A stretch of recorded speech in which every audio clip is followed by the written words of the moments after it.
resulta que los capacitores se venden comercialmente con ciertos valores de capacitancia. Y muchas veces esos valores de comerciales no se adecuan a la capacitancia que necesitamos de acuerdo al problema. Entonces de ahí surgieron la posibilidad de combinar los capacitores de diferentes maneras. Dentro de esas diferentes maneras, lo que nosotros vamos a estudiar son las más sencillas, que son la combinación en serie y la combinación en paralelo. ¿Está bien? Entonces ahora vamos a estudiar combinaciones de capacitores.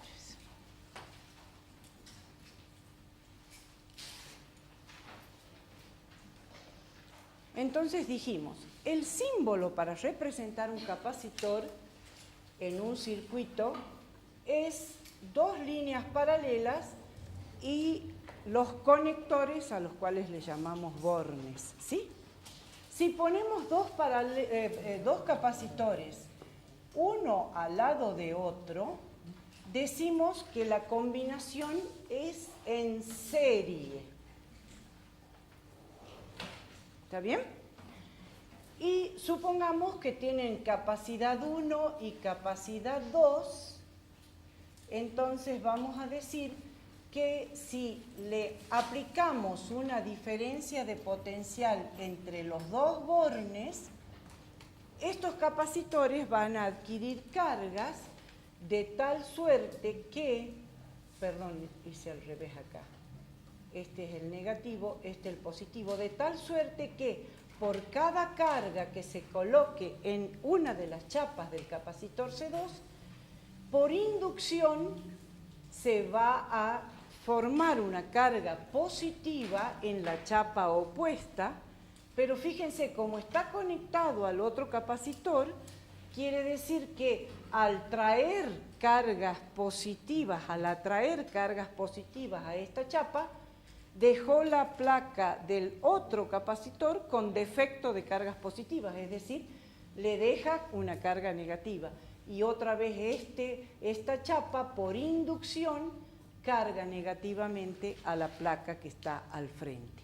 Y así sucesivamente con cada una de las cargas que vengan a cada una de las chapas. Puedo repetir.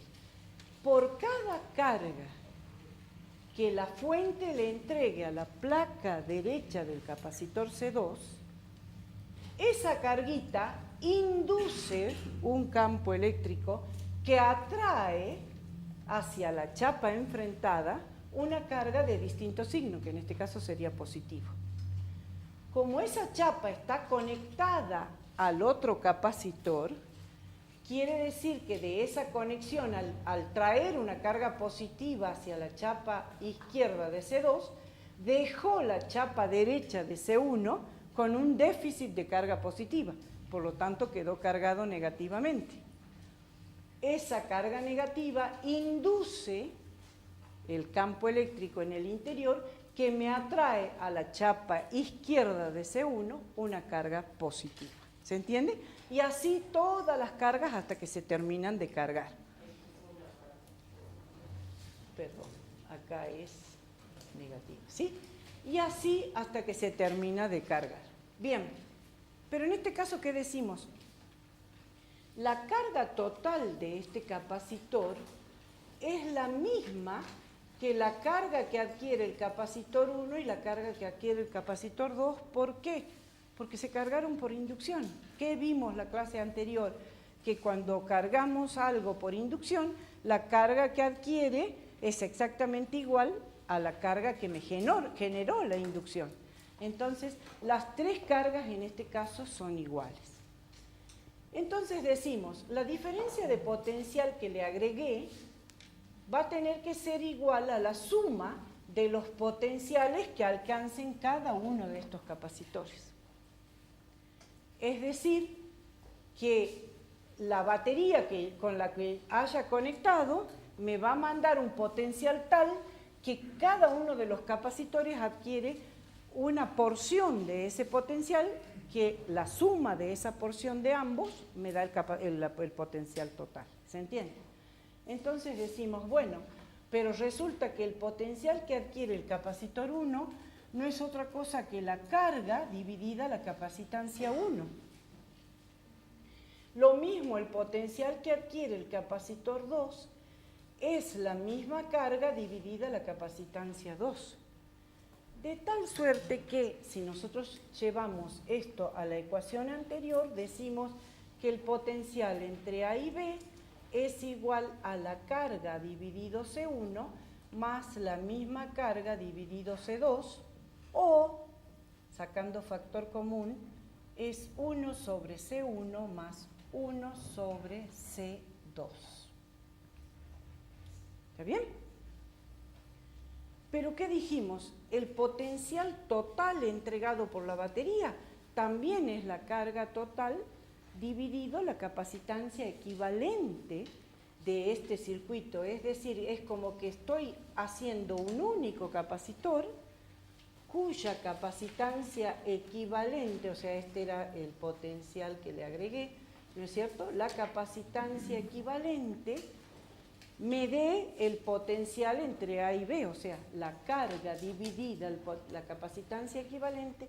Así que en definitiva la ecuación del potencial me quedaría: la carga dividida la capacitancia equivalente es igual a la carga por 1 sobre la capacidad 1 más 1 sobre la capacidad 2, teniendo en cuenta que saqué factor común acá, la carga. Por consiguiente, ahora podemos simplificar y decimos entonces que la inversa de la capacitancia equivalente de la serie es igual a la suma de las inversas de las capacidades individuales.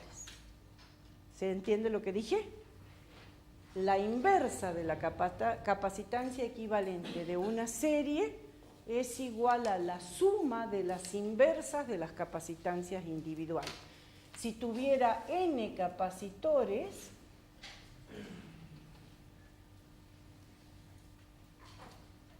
para n capacitores, la inversa de la capacitancia equivalente sería igual a la suma de las i que va de 1 a n, de 1 sobre c sub i. Y en este caso decimos que esa capacitancia equivalente es menor que cualquier capacitancia individual. Porque como se suman las inversas, entonces se hace más chiquita. ¿Está bien? ¿Se entendió? Bien. Veamos ahora entonces la combinación en paralelo. Si escribo acá, ¿ven? ¿Los chicos de allá? ¿No? Bueno, esperamos y borramos allá. La combinación en paralelo. ¿Está bien? Sí.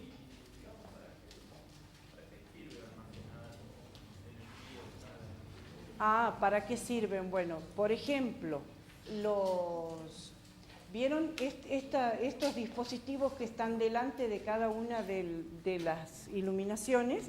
Son luces de emergencia. Son capacitores, ¿sí?, que están conectados a varias LEDs, porque son ahora con la nueva tecnología son LEDs. En cuanto falta la energía eléctrica, el capacitor se transforma en una batería que prende las LEDs esas para que cuando no hay luz, acá tengamos esa luz de emergencia que por lo menos nos permita salir del aula sin golpearnos. ¿Está bien? Sí, también. Todos los circuitos tienen. Sí, sí. Pero hay muchos dispositivos, por ejemplo, los desfibriladores cardíacos, cuando les dan ese golpe de energía, también son capacitores, que en el momento en que se los necesita tienen una gran descarga de energía. Sí, todos los motores tienen capacitor. Ya vamos a estudiar todos los elementos de circuito, y van a ver que todos los circuitos eléctricos tienen capacitores. ¿Está bien?